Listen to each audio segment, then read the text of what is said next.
여러분, 인류가 달에 마지막으로 간 지가 벌써 반세기가 넘었다는 거 알고 계셨나요? 그런데 갑자기 왜 지금 다시 달에 가려는 걸까요?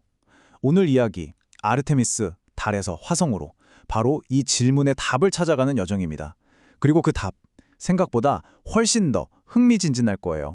그러니까 1972년 아폴로 17호, 그게 마지막이었어요. 정말 까마득한 옛날이죠?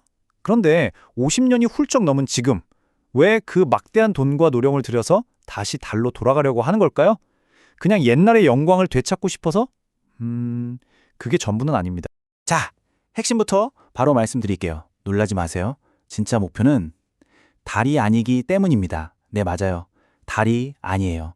달은 훨씬 더 큰 그림을 위한 첫 번째 발판, 그 이상도 이하도 아니라는 거죠. 이 한 문장이 앞으로 펼쳐질 모든 이야기의 열쇠입니다. 그럼 그 큰 그림, 그 궁극적인 목적지가 어디냐고요? 바로 저 멀리 붉게 빛나는 행성, 화성입니다. 우리가 왜 달에 가는지 제대로 이해하려면요, 시선을 잠깐 저쪽으로 돌려봐야 해요. 달은 말하자면 화성으로 가는 길에 꼭 거쳐야 할 가장 중요한 정거장 같은 곳이죠. 생각해보세요. 우리가 어딜 가던 가장 힘든 게 뭐죠? 바로 출발할 때잖아요.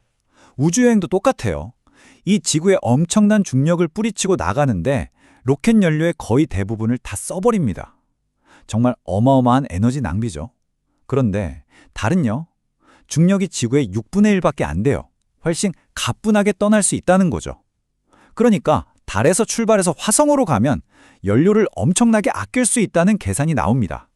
달이 일종의 우주 고속도로 휴게소이자 완벽한 출발점이 되는 셈이에요. 그런데 휴게소에 주유소가 없으면 아무 소용 없잖아요? 바로 그 연료가 달에 있었습니다. 바로 물이에요.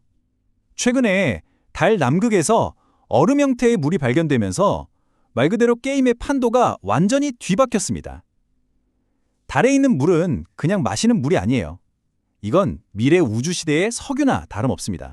그래서 현장 저원 활용, 영어로는 ISRU라는 개념이 정말 중요해집니다. 이게 뭐냐면 쉽게 말해서 현지 조달이에요. 우리가 캠핑 갈 때 모든 걸 집에서부터 이고 지고 가는 게 아니라 현지에서 땔감도 구하고 물도 구하는 것처럼요.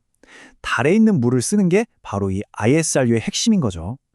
이게 성공하면 우주 탐사의 비용과 방식이 완전히 달라지는 그야말로 혁명적인 변화가 시작되는 겁니다. 자, 그럼 이달의 물이 어떻게 변신하는지 한번 볼까요? 정말 마법 같아요. 첫째, 당연히 우주 비행사들이 마실 깨끗한 식수가 됩니다. 생존에 필수죠. 둘째, 이걸 전기 분해하면 우리가 숨 쉴 수 있는 산소가 만들어져요. 그리고 마지막, 가장 중요한 건데요. 여기서 나온 수소와 산소를 합치면 바로 화성까지 날아갈 수 있는 강력한 로켓 연료가 됩니다.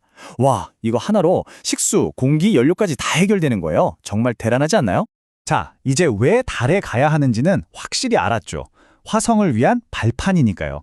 그럼 이제 남은 질문은 어떻게입니다. 이 달에서 화성으로라는 원대한 계획을 현실로 만들어줄 구체적인 작전, 그게 바로 아르테미스 계획입니다. 아르테미스 계획은 아주 차근차근 진행되고 있어요. 첫 단추는 2022년에 성공적으로 꿰었습니다. 아르테미스 1호가 사람 없이 시험 비행을 완벽하게 마쳤죠. 그리고 다음 단계는 2026년으로 예정된 아르테미스 2호인데요. 드디어 사람이 타고 50여 년 만에 달 궤도를 돌고 돌아올 겁니다. 그리고 대망의 피날레, 2027년 아르테미스 3호가 인류를 다시 달 표면, 그것도 물이 있는 바로 그 남극에 착륙시킬 계획이에요. 그리고 이분들이 바로 아르테미스 2호를 타고 달로 향할 새로운 시대의 우주 비행사들입니다. 딱 봐도 옛날 아폴로 시대랑은 분위기가 완전히 다르죠?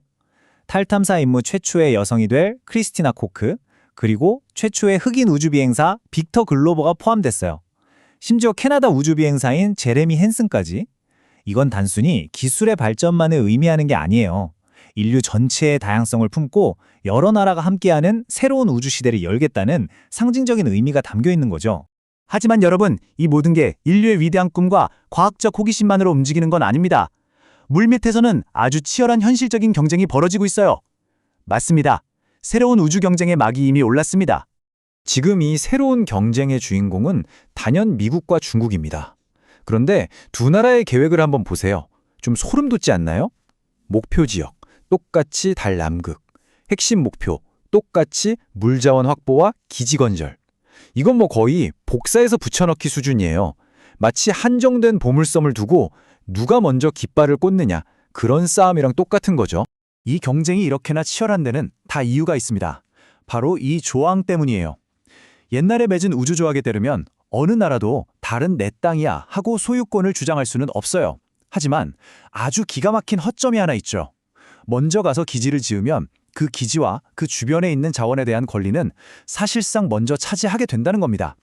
법적으로는 주인이 없지만 현실적으로는 먼저 찜하는 사람이 임자인 셈이죠. 이러니 다들 서두를 수밖에요. 자, 이런 거대한 비전과 치열한 경쟁 속에서 인류는 드디어 그 위대한 여정의 첫걸음을 막 내디디려고 합니다. 그 첫걸음이 바로 이 아르테미스 2호 임무입니다. 약 열흘 정도 진행될 텐데요. 달에 직접 내리는 건 아니에요. 하지만 그보다 훨씬 더 중요한 목표가 있습니다. 바로 사람을 태운 우주선이 머나먼 심우주 환경에서 모든 시스템이 완벽하게 작동하는지, 생명 유지 장치에 문제는 없는지 최종 점검을 하는 거죠. 달의 중력을 이용해서 마치 팔자 모양으로 빙글 돌아오는 건데요. 이건 한마디로 다음 착륙 미션을 위한 완벽한 최종 리허설이라고 할 수 있습니다. 그리고 이 역사적인 여정에 우리 대한민국도 당당히 이름을 올렸습니다. 아르테미스 2호에 바로 이 케일라드 큐브라는 우리 위성이 함께 날아가거든요. 주된 임무는 지구와 달 사이에 무시무시한 우주 방사선을 측정하는 건데요. 여기서 진짜 중요한 포인트가 있어요. 이 위성 안에 삼성전자와 SK 하이닉스의 반도체가 들어간다는 겁니다. 만약 이 극한의 우주 환경에서 우리 반도체가 성능을 완벽하게 입증해낸다면 와, 이건 상상만 해도 엄청나죠. 앞으로 커질 세계 우주산업 시장에 K 반도체가 진출할 수 있는 어마어마한 문이 열리는 겁니다. 결국 아르테미스는 단순히 반세기 만에 달에 돌아가는 그런 과거의 영광을 재현하는 프로젝트가 아닙니다. 이건 인류를 화성이라는 새로운 목표로 이끌기 위한 완전히 새로운 시대의 서막인 거죠.